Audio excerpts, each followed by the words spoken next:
activity associated with elections.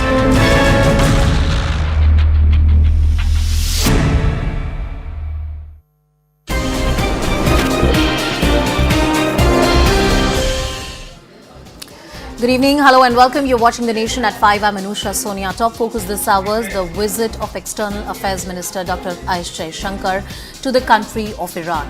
He's on a 2-day visit to the country where he'll discuss with his Iranian counterparts a range of key issues, including the unfolding security situation in the Red Sea.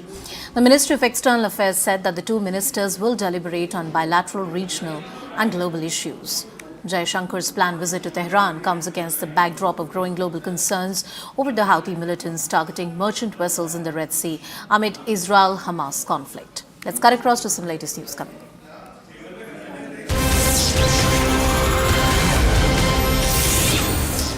And even as External Affairs Minister Dr. Jaishankar is in Iran meeting his counterparts, intel sources tell CNN News18 that India is directly not on the radar of the Houthi rebels. Intel sources have highlighted that the West and Israel support is troubling these rebel groups. It is further told to us from top sources that apart from Iran providing them training, China-made weapons and ammunition have also been found during different recoveries. That's the word coming in. We'll try and connect with my colleague Abhishek Jha and get more details on this entire story. We have had sharp reactions coming in on this particular controversy. Israel is one of the few countries which has spoken on this particular matter. It is also being indicated that some kind of tacit support is being provided to these rebel groups. Intel sources tell us that apart from Iran providing them training, Chinese-made weapons and ammunition have also been found during different recoveries. These rebel groups have targeted various contingents of various kind of business expeditions as far as the Red Sea is concerned, which is an important trade route for various countries, and it affects the regional business and also the trade ties around this entire region. We'll try and connect with my colleague Abhishek and get more details on this entire story, but the manner in which India has been in continuous dialogue with Iran is also an interesting bit. India traditionally has enjoyed good diplomatic ties with Iran on different issues, including energy cooperation. Abhishek Jha with us on the broadcast. Abhishek, these rebel groups, what kind of support are they really getting? Well, we know that Indian ships have also come under attack from the Houthi rebel groups, and we have seen continuous escalation in the Red Sea area, where the entire supply chain, especially coming from Asia to European countries and Africa, they have been impacted. Now they have to take a circumventing route that adds a lot of cost and number of weeks before the goods will be reaching to their destination. So this is an economic problem also, which is being dealt with the US UK-led coalition that they have named Prosperity Guardian. Though India is not part of it, but it is believed that about a dozen of Indian naval assets are operating in that area to keep the entire maritime trade route open, free, and independent, and away from all the incoming attacks from the Houthi militants. Now, Houthi militants, they have this reason that they are trying to stop every cargo ships or every ships carrying goods going to Israel, because they are against Israeli attacks on Hamas and Gaza.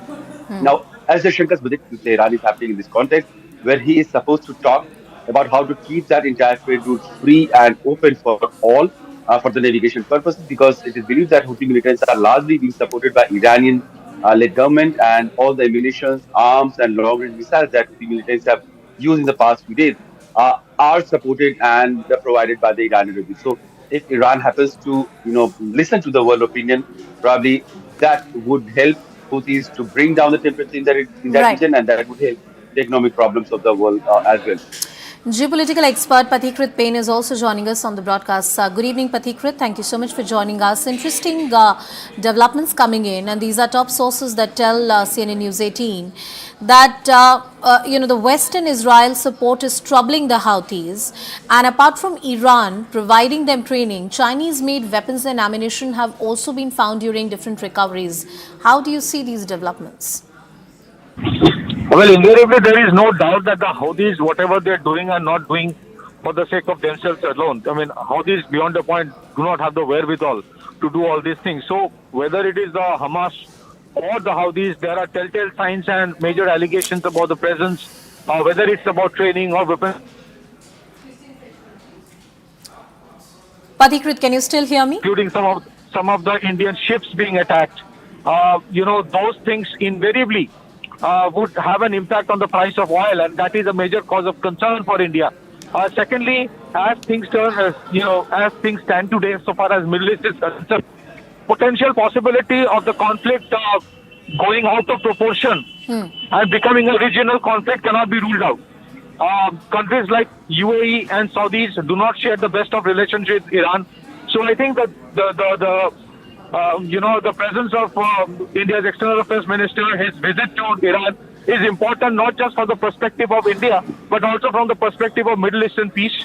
Yes, Chabahar port is a very important port that India operates, at least a section of it, for its access to Afghanistan and thereafter into Central Asia. I think a lot of discussion would happen so far as the Israel-Palestine conflict is concerned, and about the security of the Indian ships, because those things, if it goes beyond a point, escalation, if it goes beyond a point, then I don't think even Iran can control it. Unfortunately, as things stand today, Iran is using these proxies to fulfill its own objectives, whatever those objectives might be, including perhaps because I think they are trying to sabotage the India-Middle East-Europe economic corridor as well. So I think it's an important visit. Before I go back to my colleague Abhishek, one quick point from you. India traditionally has enjoyed, even in the past there was much objection that had come from the countries like US, but we've always had an independent diplomatic relationship with a country like Iran. The recent visit and the ongoing visit of Dr. Jaishankar, your thoughts on it, please? Yes, you're right that we always had an independent, foreign policy, and that's why, in spite of having extremely good relation with UAE and Saudi Arab, who do not see eye to eye with Iran, generally, we have maintained our good relation with Iran. I think, as I stated, that Iran is an important player in Middle East, and any kind of peace accord, so far as Israel and Palestine is concerned, cannot absolutely be fulfilled without some kind of consent from Iran. So I think this visit is important, as I stated, from the perspective of Middle Eastern peace as well. Absolutely. Mr. Sushant Sareen is also with us on the broadcast. Mr. Sareen, good evening. Thank you for speaking with us. The Houthi rebels and the entire tacit support that they seem to be getting from the Iranians and the Chinese. Your thoughts on it? Well, I think it's a no-brainer that the Iranians have been supporting the Houthis, but the fact is also that it's very convenient for the Iranians to simply wash their hands of some of the actions which the Houthis might be doing, while probably nudging and linking them to continue doing what they are doing. Secondly, the fact of the matter remains that the kind of technological capabilities at some levels, when you compare it with the West, those are very rudimentary, but they are fairly effective in the kind of actions that the Houthis are taking, and those technologies have been passed on to them from the Iranian side. So the Iranians can't simply wash their hands off, and some responsibility will fall on them. And I think if the EAM is Dr. Jaishankar is going to Iran, maybe it is to ask the Iranians to be a little more responsible, because if the Iranians are going to be poking everybody in the eye by blocking one of the biggest channels of global trade, then they are basically making all countries of the world coalesce against them. And that's not even in Iran's interest, that's not in our interest, that's in nobody's interest really. Nobody wants this fight to expand beyond what it already is. So the Iranians need to pull their weight. Despite the fact that the Houthis have agency of their own, the Iranians need to pull their weight and pressure the Houthis to back off from the kind of actions they are taking insofar as the Bab al-Mandab and the Red Sea is concerned. All right. Thank you, gentlemen. Mr. Sushant Sareen and Pathikrit Pain for joining us on the broadcast and getting us that perspective. My colleague Abhishek Jha continues to stay with us on the broadcast. And these are the developments coming in from Maldives, where President has taken an indirect jibe at India, accusing the government of bullying Maldives and its government. It has set a March 15 deadline for India to withdraw its military personnel from the country.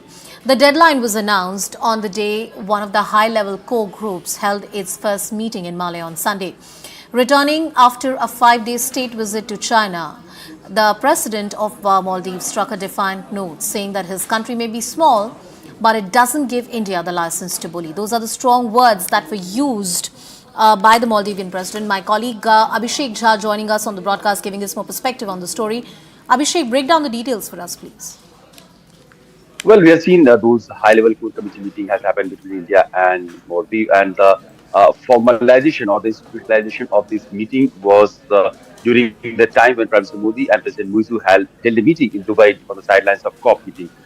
During that meeting, also the Maldivian side had raised the issue of withdrawal of Indian troops, and then in that context, this high-level meeting was constituted that would look into all the pending issues that is ailing the bilateral relationship ever since this change of guard has happened in Maldives. Another first meeting was held in Male, where the Indian Ministry of External Affairs senior official also went and they held a discussion.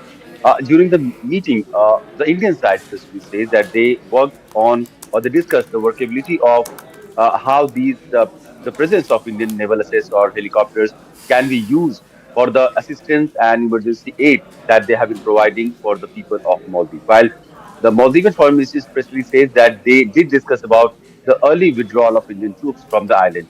The presidential spokesperson also said that 15th March is the date by when they want Indian troops to be withdrawn from the island nation, and this is coming, Anusha, on the on the heels of just a few days ago he was in China for the 5-day visit, where the Chinese company, Chinese state government, all have assured them that they would be supporting all the kind of through their money, assistance, technology, and development projects that the Maldivian government would need in case So, it drifts Abhishek, away from. I remember it was not too long ago that the Indian High Commission in Maldives had raised a strong issue about the disrespectful comments about Prime Minister Narendra Modi.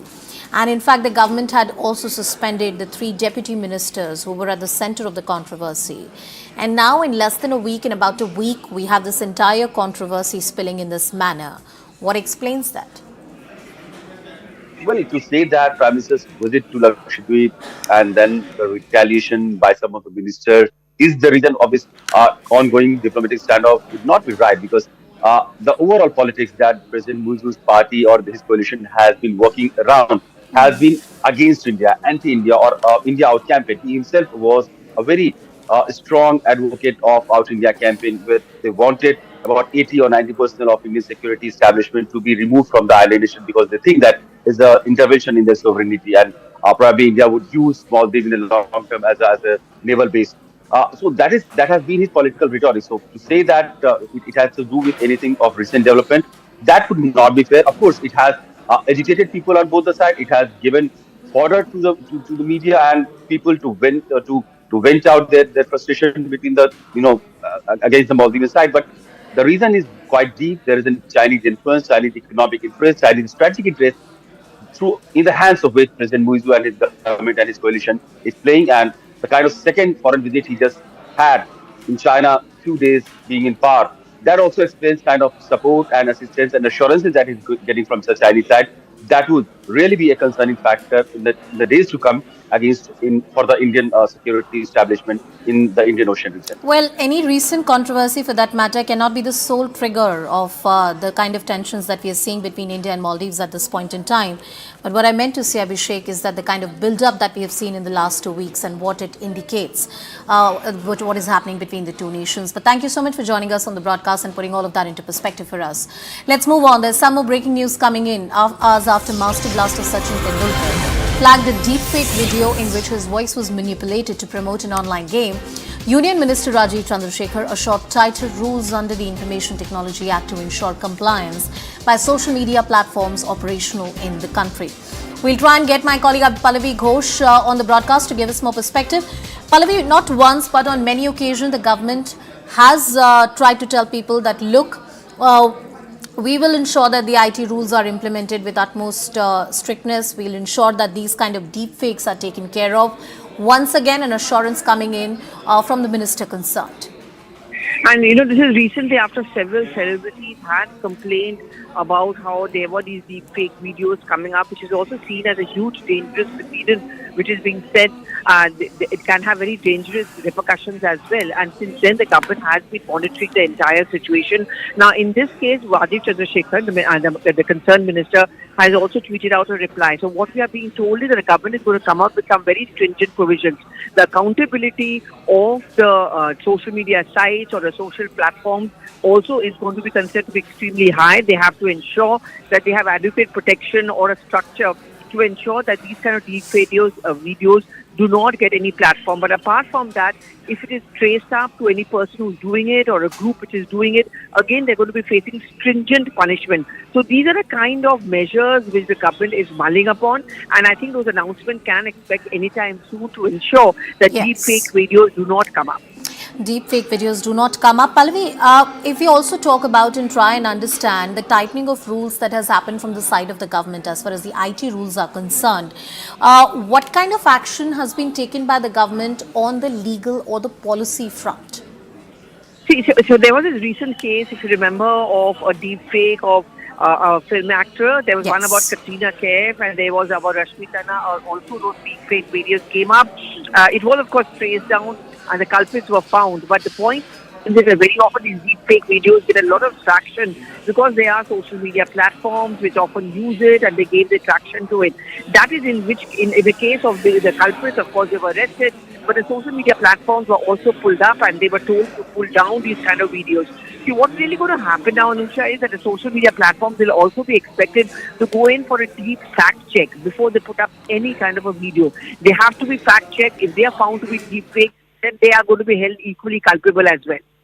All right, Pallavi, thank you so much for putting all of that into perspective. We'll, of course, keep coming back to you for more on that story. Well, we are slipping into a very short break, but news and updates continue here on CNN News 18. Stay tuned, stay with us.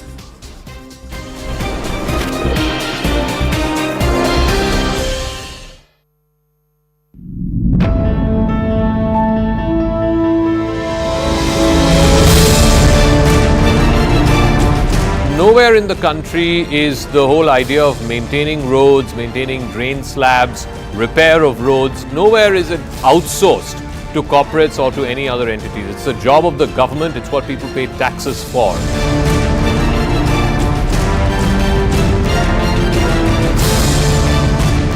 We tend to allow certain nations to take advantage of our humanitarian approach, whereas they harbor no love lost for us. These attacks on India came on the eve of his departure for Beijing. Two of the three ministers who attacked India happened to be the president's messengers.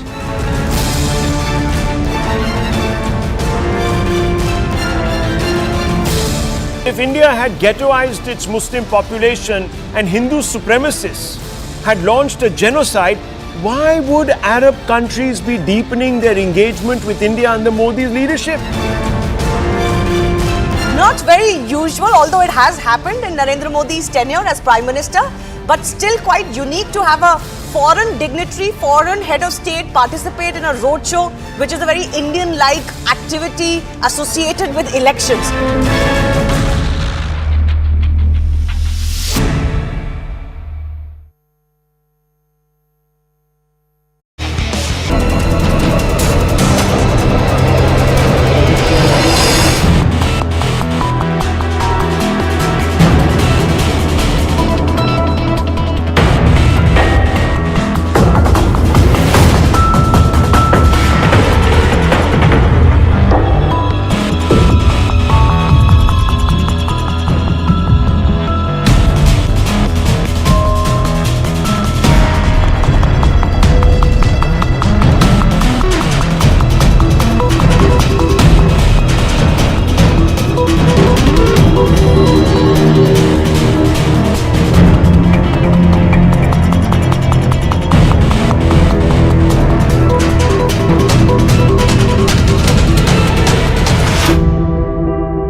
morning was that an eruption started very close to Grindavik, which is very serious. We have been following the development of the rupture since, and actually the barriers that we have been building, even though they are not finished, we have seen that they are actually providing some protection for the town, so the lava has changed its direction. But then around noon we had a new shock when a fissure opened within the town, and there is lava flowing up from that fissure. Already several houses have gone under lava, so it's a very serious situation we're faced with here right now. The government is meeting tomorrow, and we will decide on continued support for the people of Grindavik, housing support, salary support. We need to put a lot of extra efforts in finding more housing, suitable housing for the people in Grindavik, because many of them are really in unacceptable conditions and have been since November. Even though we have been buying up apartments, we need to do a lot more. We will also provide some support for the companies in Grindavik. We had this eruption started just before 8 o'clock this morning. It was on the area where we have been expecting it to come, but unfortunately it went a little bit more south than we had hoped for. So it went inside the barriers that we have already built, and then also about 3-4 hours later we had another opening just outside the town of Grindavik. So we have lava both running north of the barriers to the west, which is the best way for it. But we have designed the barriers to work in that way, but also to the south and getting close to the town. And then we had this fissure just outside Grindavik, and we have now lava inside the town, and some houses has burned or be buried under the lava, and it's still going quite strong into the town. So we see that the potential damage will be quite much.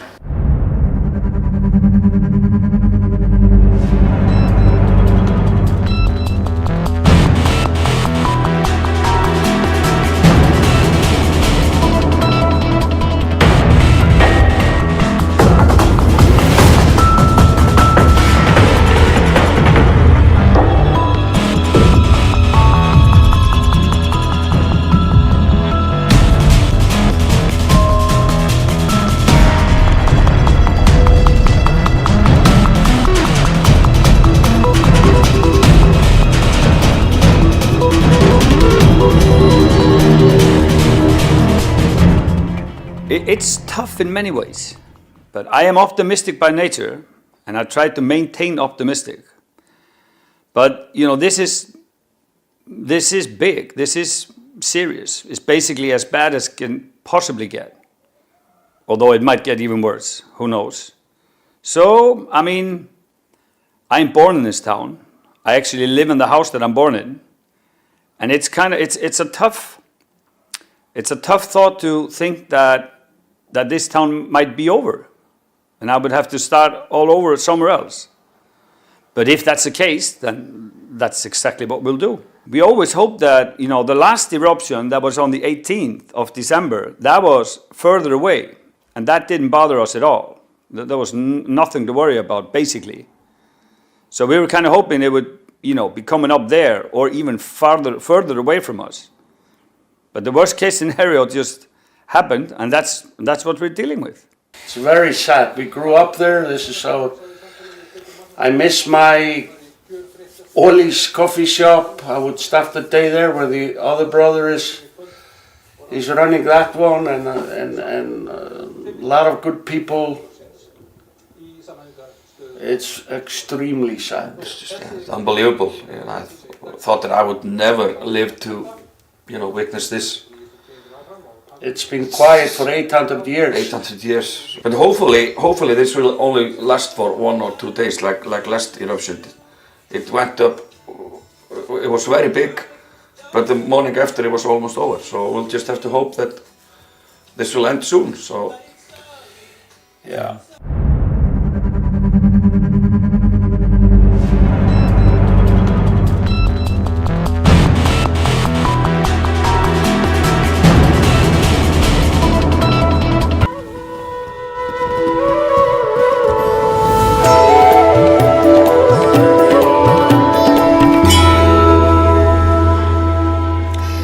Welcome back. And the politics over Ram Mandir continues as the inauguration ceremony approaches. Uddhav Sena MP Sanjay Raut has lashed out at the BJP over the Pran Pratishtha invitation. Raut has said that BJP doesn't have any authority to send out invitations as the Mandir is not their personal property.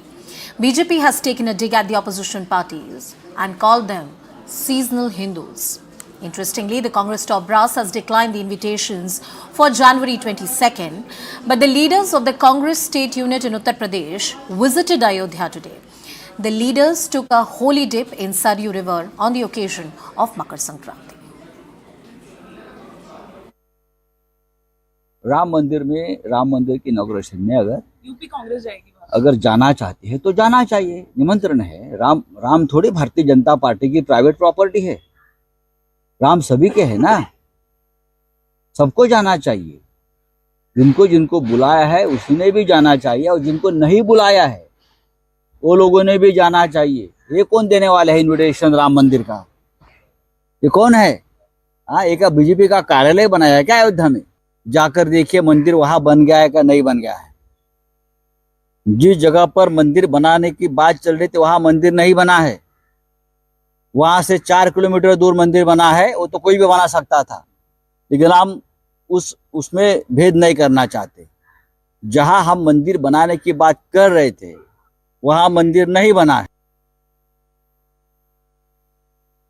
So BJP would call it a political stand, given that Gandhi family is not going to participate in the Pran Pratishthan ceremony. How do you look at it?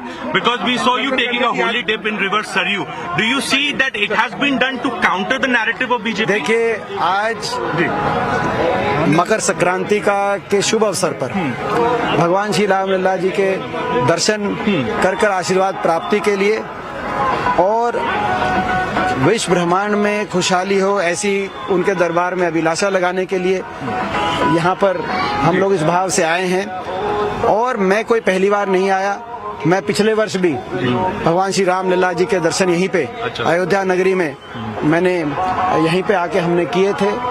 और भगवान राम सबके हैं, राम सबके हैं और सबके भीतर सबके अंदर भगवान राम है, ये हमारा आस्था का भाव है। जिस क्षेत्र से मैं आता हूँ वहाँ पर सुबह उठते हैं तो राम राम करते हैं। उस क्षेत्र के अंदर अगर वर्षा होती है तो कहते हैं राम बरस गया।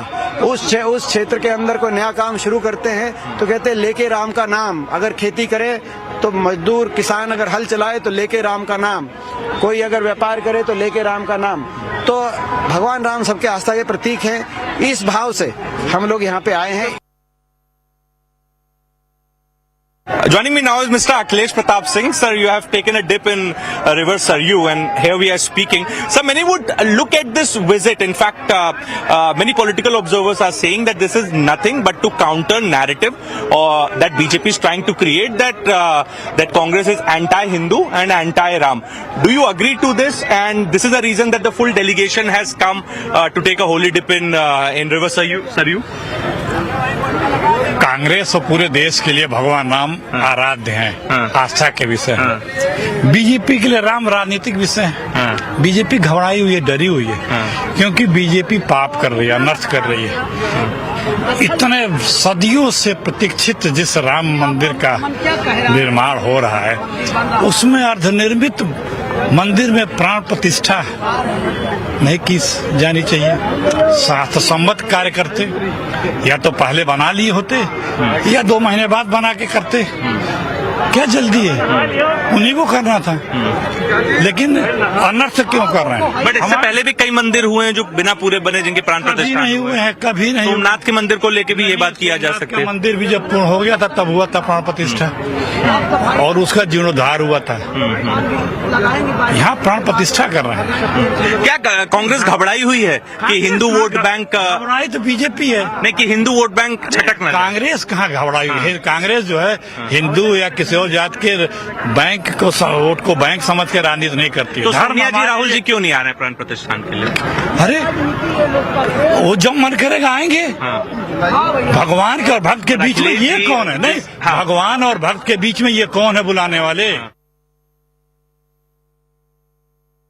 How do you see this visit of the Congress delegation when the senior leadership has said no to as far as participating in the Pran Pratishthan is concerned? The other leaders are here. How do you look at this? See, most of the leaders who are here and a lot of people from the Congress, we keep on visiting Ayodhya time to time. This is not the first time Dipender ji is coming here or Ajay Rai ji is coming here or any other Neta is coming here. So what the Congress leadership has said is that we will not go on a particular political event, but Ramji belongs to everyone, Ayodhya belongs to everyone, and we will go whenever we like. And why not Jai Shri Ram? Why Jai Siya Ram? Jai Siya Ram is the original slogan that's been used in this country since time immemorial. It's been thousands of years since everyone has been saying Jai Siya Ram. When we were kids, we used to hear Jai Siya Ram. So I think that's how. Pankaj, if state level leadership has come, why central leadership is not coming? We have a lot of people from the central leadership. Avinash I'm talking about Gandhi family. I'm talking about Mr. Kharge. They'll also come. Okay. Whenever they feel like it, whenever they want to come, they'll also be visiting. Right now, everybody is involved in the Bharat Jodo Nyaya Yatra, and it's been very important for them to visit Manipur. As we know that Manipur has been burning since the last many months, so I think it was very important that Rahul ji visited Manipur earlier also. Now our entire leadership is in Manipur. मस्जिदों की हिफाजत करिए।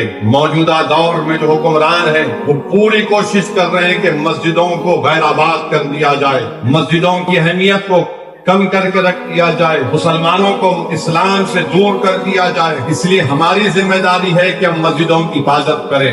और कुदरत हम और आपसे पुकार कर कह रही है कि तुम एक मस्जिद को खो चुके, वो तुम्हारी गफलत की वजह से हुआ था।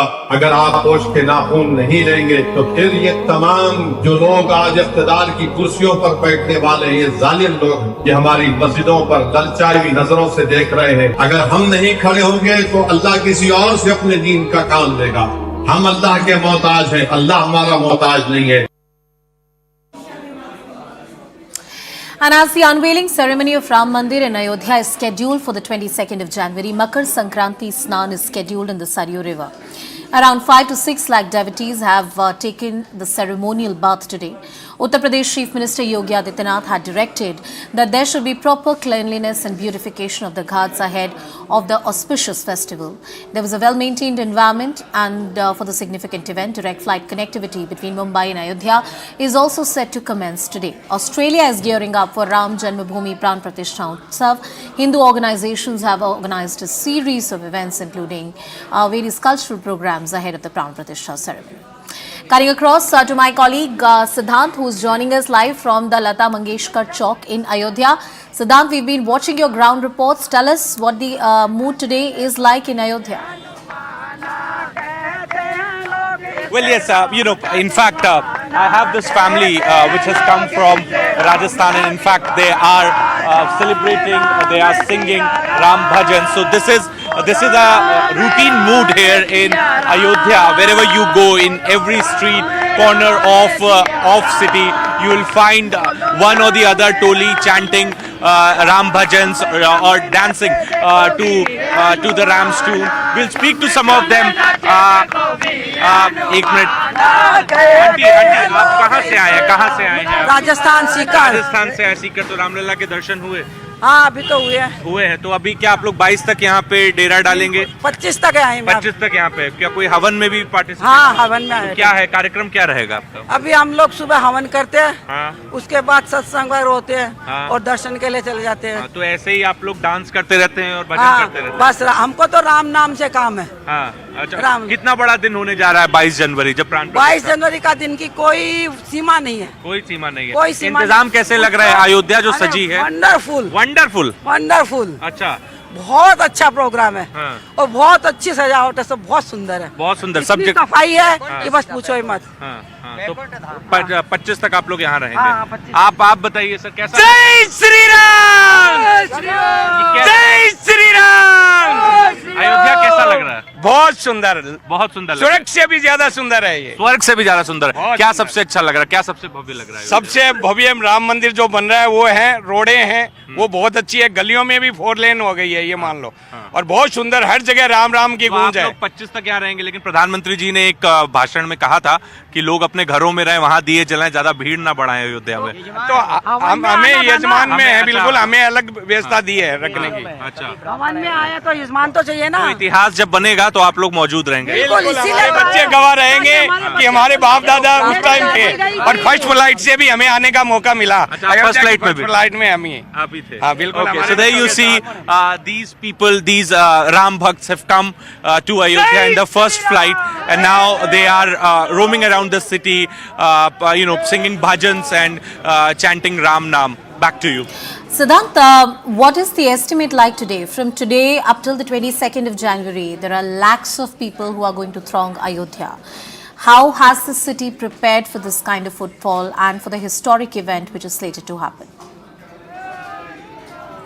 Well, yes, indeed, it's going to be challenging for the government of Uttar Pradesh especially, and for that only they have plans ready to accommodate so many people, because first priority is obviously being given to the Sadhu Samaj and Ram Bhakt. So in fact, 3 tent cities have been developed in Ayodhya so that Sadhu Samaj and the devotees can be accommodated there. Then the whole of Ayodhya has been divided into 5 security zones because the security is a major issue. Lot of VIPs are going to come in Ayodhya in next 7 days. So proper security arrangements, police bandobast have also been made. At the same time, cleanliness is also an issue, because there's absolutely going to be extra pressure on the local authorities in Ayodhya. So for that, sewage treatment plants and other systems have been put in place. So right now preparations are underway. In fact, final touch is being given to the city of Ayodhya, as the history is going to be written from tomorrow, and then final ceremony will take place on 22nd of January. We have also been told that more than 50 chartered flights are going to land in Ayodhya on 22nd of January, as a lot of VIPs are going to come to witness the historic day of 22nd January. All right, Siddhant, please continue getting us all these reports. We'll keep coming back to you for more coverage from the ground. My colleague Amit also gets you some more ground reports and voices. Please listen. Shri Ram जन्मभूमि प्राण प्रतिष्ठा के अवसर पर अलग अलग तरीके से अयोध्या तैयार हो रही है, और उसी कड़ी में सरयू नदी के तट पर, घाट पर ये खूबसूरत तरीके से अलग अलग पैटर्न में पेंटिंग्स बनाई जा रही हैं। ये आप देखिए कि ये बुरादे, या तो हम इसको कहते हैं सैंड पेपर आर्ट, भगवान राम और माँ सीता यह अयोध्या की ओर बढ़ रहे हैं, और ये पेंटिंग बनाई गई है। और ठीक इसके पीछे आप नज़र डालेंगे तो ये सरयू नदी है, और कितना एक विहंगम दृश्य प्रस्तुत करने की कोशिश की गई है कि माँ सीता और भगवान राम अयोध्या नगरी में प्रवास कर रहे हैं, दाखिल हो रहे हैं, और पीछे सरयू नदी बह रही है। और अगर हम ठीक इससे थोड़ी सी दूर नज़र डालें तो यहाँ पर कैनवस पर पेंटिंग की जा रही है, और इसमें माँ सीता, भगवान राम, लक्ष्मण जी और हनुमान जी ये बैठे हैं, और फिर इसके पीछे सरयू नदी यहाँ पर बह रही है। तो ये चित्रकार हैं, देश के अलग अलग कोने से, हिस्से से आए हैं, और यह अपनी जो कला है वह कला सरयू के घाट पर, तट पर प्रदर्शित कर रहे हैं। जैसे कि जो है अयोध्या में जो है रामलला फिर से अपने घर में लौटने वाले हैं, और जो है ये भी कहा जाता है कि कुछ शंकराचार्यों ने इसका विरोध किया है। वो तो वो जाने। आपको लगता है कि जिस तरह से विरोध करे वो उचित नहीं, क्योंकि उनका कहना है कि मंदिर अभी बना नहीं, और ऐसे में मंदिर गर्भगृह तो बन गया है, जिसमें रामलला के आने में कोई ऐसी आपत्ति नहीं। और इंडिया गठबंधन के कुछ राजनीतिक पार्टियों ने भी इसका विरोध, अच्छा नहीं। को लगता है कि रामलला के चलते उनको आना चाहिए।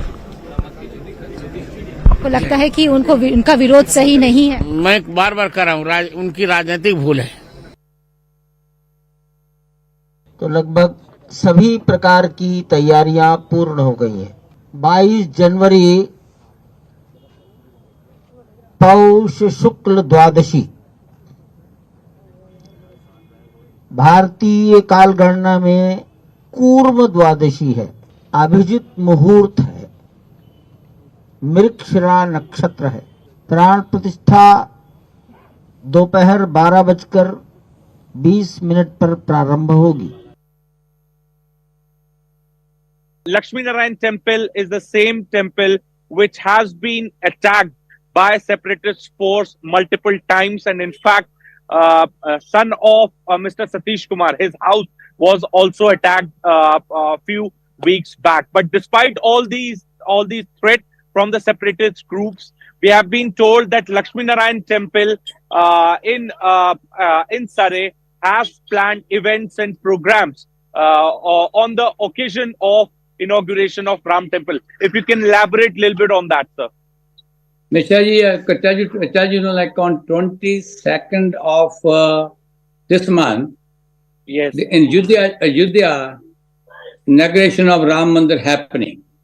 So yes, that time in Canada is on the 10:30, is starting at 12 o'clock in Ayodhya, but in Canada it's going to be 21st of January at night. Yes, yes. So what we're planning, like that day, we do very big scale on that day.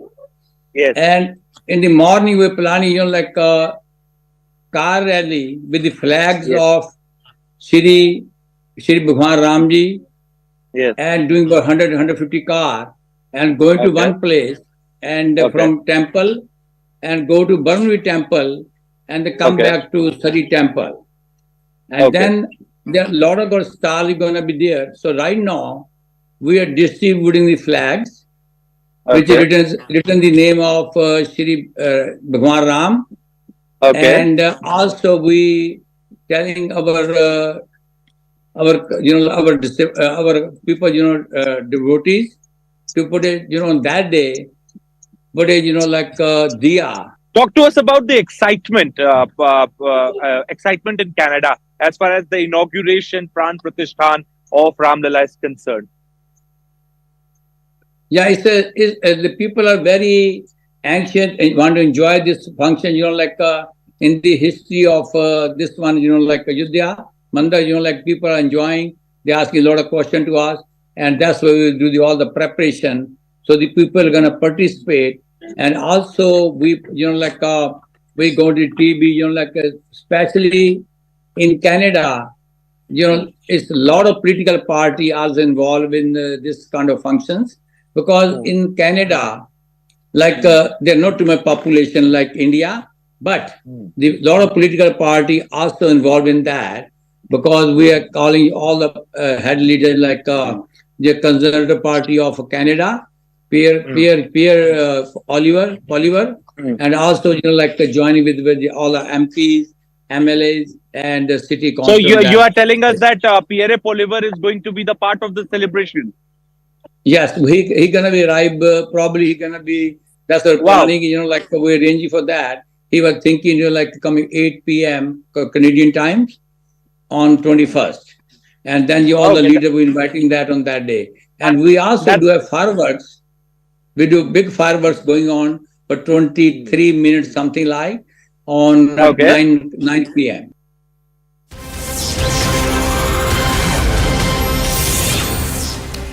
And India sees a steep decline in poverty. 24.82 crore Indians escaped the multi-dimensional poverty in 9 years. The poverty headcount ratio from 29.17% in 2013-14 is around 11.28% in 22-23. These are the indicators that show signs of improvement.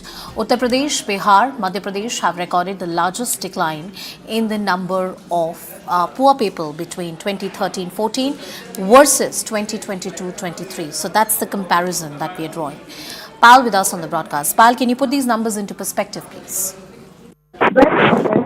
Often we think that this is the Sarkar that actually works for the Garib and the welfare of the down and the poor, and that's the reason these numbers actually hold a lot of significance. The Prime Minister, remember on multiple occasions, Anusha, even in the recent act, said that the only jati or the only caste in this country is that of the poor as well, and his government continues to work on these cases. So big states like Uttar Pradesh, Madhya Pradesh, and the others that we spoke about, has seen a steep decline, and it's a huge number of decline in terms of the number of people who have actually, grown above the poverty line. So this is one big achievement, and this data has come on from the discussion paper of the Niti Aayog, which is of course the thinking wing of the government, and essentially it is going to hold the government in good stead, saying that the government has not only, early in the morning also today in the Prime Minister was speaking, that several schemes in the past are only there on papers, but this was not to be seen in reality, and that's one of the reasons, even on multiple occasions in the Council of Ministers meeting, the Prime Minister said that even the last penny which needs to be worked for the welfare of the people needs to be exhausted and used effectively. Thank you, Pal, for putting all of that into perspective. We'll await detailed numbers to come there that tell us and give us a comparative perspective between 2013-14 versus 2020-2021. That's a 7-year gap in the number of individuals we've been able to pull out of poverty. That's a significant achievement for any developing nation. Slipping into a very short break. News and updates continue on the other side.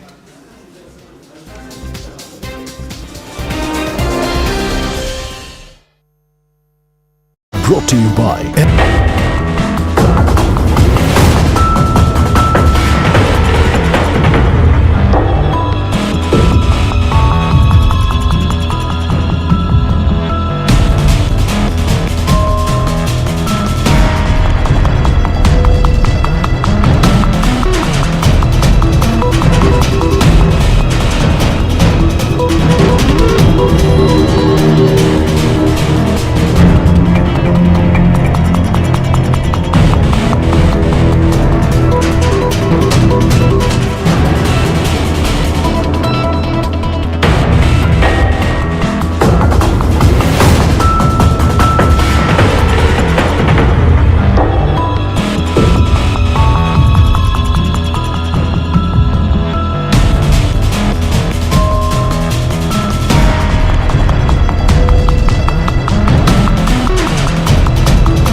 A volcano erupted in southwest Iceland on Sunday.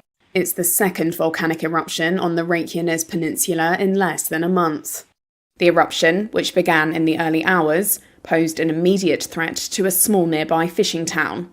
But authorities said that the area north of Grindavik had been evacuated the previous day, over fears that an outbreak was imminent amid an uptick in seismic activity. Early morning video footage from the site showed fountains of molten rock and bright orange lava spewing from fissures in the ground. Authorities have been building barriers of earth and rock in recent weeks to try to prevent lava from reaching Grindavik, some 25 miles southwest of the capital Reykjavik. But the latest eruption appeared to have penetrated the town's defences. A spokesperson told public broadcaster RUV that, based on flow models, it could take the lava a few hours to reach Grindavik if it continued to head towards the town.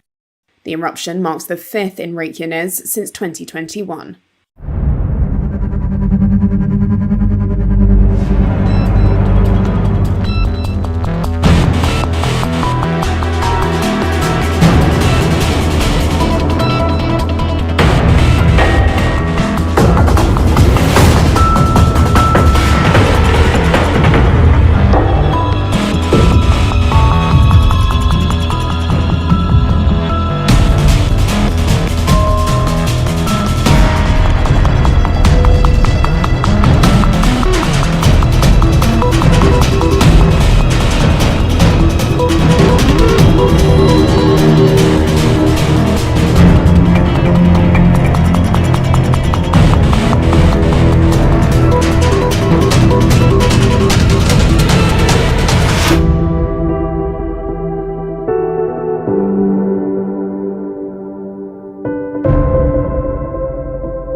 Amid heavy fog in the national capital, several flights have been delayed at the Delhi airport. The delays have run up to several hours, and in some cases with passengers claiming that they had to wait about 13 hours for their flight. The delays have also led to chaos at the airport. There was a high drama at an Indigo flight as a passenger slapped an Indigo captain in the aircraft. The man ran from the last row of the flight and was seen punching the captain. Later, he was picked up by the security personnel at the airport and was put on a no-fly list. Listen in to what the passengers had to go through. My colleague Nikhil also gets you these ground reports. Indigo flight was saying like every hour it's 1 hour delay, 2 hour delay. So like this, they've been waiting for 10 hours. Then they told them that they can enter airplane. They enter airplane, and in airplane they be sitting for 2 hours waiting. This pilot, he coming and saying like, oh, you guys asking too many questions. Because of you, we missed our line, our turn, and now because of you, we have to wait more. Actually, he blamed passengers that because of them, they have to wait longer, like, and this delay because of them. Well, the Delhi police have clearly stated that they have in fact booked him under the relevant sections of the FIR, and at the same time the Delhi police have informed that they are going to further serve him a notice under section 41, but this appears to be a bailable offence, so we all know as to what the conclusion is going to be once he is produced in the court of law, because the FIR as mentioned has already been placed out. But there are a couple of versions which are coming out from those people who were the eyewitness. As per the details, this was a Goa bound flight which was set to take off from the Delhi airport at about 7:30 a.m. in the morning, but it took off only at around 6 p.m. That means the passengers were waiting for about more than 10 to 12 hours, and there were multiple announcements which were being made by the airline operator that starting from a few hours the flight is going to take off. So this made the passenger who was sitting right behind at the back row in the furious condition, which in turn turned out in this kind of activity. The situation which is prevailing right outside the Delhi airport because of the air traffic movements which are said to be affected. Now this is the condition of the Delhi airport. Now these are all those people whose flight have either been delayed or it has been cancelled. You can see a couple of luggage trolleys which can be seen right outside this particular terminal. This is the T3 of the Delhi airport, where all these people are facing the difficulty. In fact, we have been further told that there were some passengers as well who had a flight to catch at about 2 a.m. in the morning, but it has not taken off till now. The air traffic movement have been largely impacted at the Delhi airport because of the weather condition. Currently, we are reporting from the T3 of the Delhi Indira Gandhi International Airport. As of now, because of the improved visibility, the situation appears to be normal today, but the backlogs are going to be cleared by the airlines in this particular sector. So far, as per the details, there are hundreds of flights which are delayed. There are a couple of flights which are cancelled as well, and there are few flights which have been diverted to the nearby airport from the Delhi airport. So this is the current condition, and if we go by the further details, yesterday for about 6 hours there were no departures because of the nil visibility, and this was another reason as to why there were a condition of chaos. There was a condition of chaos which was reported from the Delhi airport. मेरी flight जो है मुंबई की थी, 2:45 बजे की flight थी मेरी, 2:45, and इन्होंने कैंसिल कर दी है। रीज़न बताया नहीं क्यों कैंसिल हुई है, और अभी उनको बोला कि कुछ का रिफंड कर दो या कुछ कर दो, बोलता कुछ नहीं हो सकता, अभी आप चाहिए। और तब भीड़ इतना वहाँ पे कुछ नहीं कर सकते आप। मैं 3 घंटे खड़े होकर लाइन में फिर आ गया हूँ वापस। My flight was to Bangalore and I'm carrying my pet with me, so I'm pretty used to the procedure. I've done it multiple times. But they made me stand. I was traveling from Air India. They made me stand for like 2 hours, then said that you're late. And then they started screaming on us only. Not just me. They gave me the pet excuse, but around like 10 people were cancelled off the flight.